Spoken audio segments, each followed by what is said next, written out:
নিজের নাগরিককেই নিচ্ছে না বাংলাদেশ, সীমান্তে অসহায় বহু মানুষ দায় কার?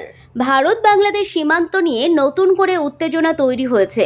এই বিষয়টি শুধু আর সীমান্ত বিবাদের মধ্যে সীমাবদ্ধ নেই, এর সঙ্গে জড়িয়ে গেছে নাগরিকত্ব এবং পরিচয়ের মতো বড় প্রশ্ন।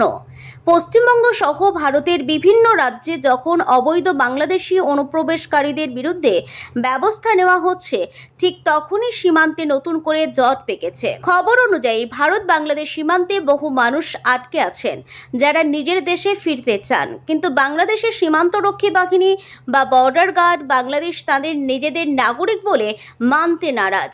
দ্য ডেইলি স্টারের একটি রিপোর্ট অনুযায়ী সম্প্রতি লালমনিরহাট জেলায় 3টি বর্ডার পয়েন্ট দিয়ে 33 জন ব্যক্তিকে বর্ডার সিকিউরিটি ফোর্স বাংলাদেশে ফেরত পাঠানোর চেষ্টা করে, কিন্তু বিজিবির বাধায় সেই চেষ্টা সফল হয়নি।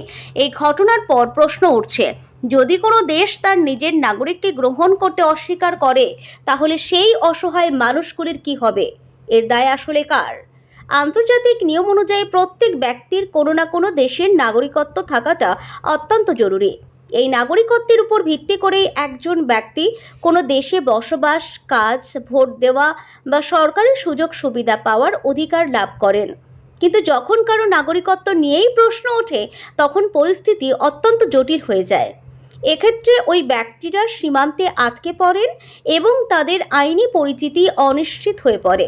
বাস্তবে এমনটা তখনই ঘটে যখন কোনো দেশ নিশ্চিত হতে পারে না যে ওই ব্যক্তি আদৌ তাদের নাগরিক কিনা। এই ধরনের পরিস্থিতিতে সাধারণত পরিচয়পত্র, জন্মস্থান এবং অন্যান্য নথি খতিয়ে দেখা হয়। ভারত বাংলাদেশ সীমান্তেও ঠিক সেই একই সমস্যা দেখা দিয়েছে। বিজেপির বক্তব্য, যাদের ফেরত পাঠানোর চেষ্টা করা হচ্ছে তাদের নাগরিকত্বের প্রমাণ প্রয়োজন। এ নিয়ে দুই দেশের নিরাপত্তা এজেন্সির মধ্যে আলোচনা চলছে। যদি কোনো ব্যক্তি সত্যিই কোনো দেশের নাগরিক হন, তবে তাকে গ্রহণ করা সেই দেশেরই দায়িত্ব। কিন্তু নাগরিকত্ব নিয়েই যখন বিতর্ক তৈরি হয়, তখন বিষয়টি জটিল হয়ে পড়ে। এক্ষেত্রে দুই দেশের সরকার, সীমান্তরক্ষী বাহিনী এবং বিদেশ মন্ত্রক একসঙ্গে আলোচনার মাধ্যমে সমাধান খোঁজার চেষ্টা করে।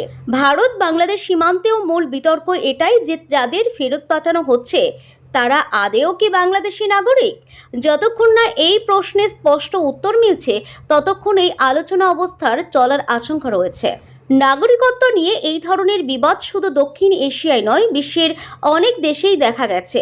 এমন পরিস্থিতিতে ওই ব্যক্তির ভ্রমণ, চাকুরি এবং অন্যান্য সরকারি সুযোগ সুবিধা পাওয়ার অধিকারও প্রশ্নের মুখে পড়ে। এই সমস্যা মেটাতে ভারত ও বাংলাদেশের মধ্যে ফ্রাক মিটিং এবং সরকারি স্তরে আলোচনা চলছে। সাধারণত দুই দেশের এজেন্সিগুলি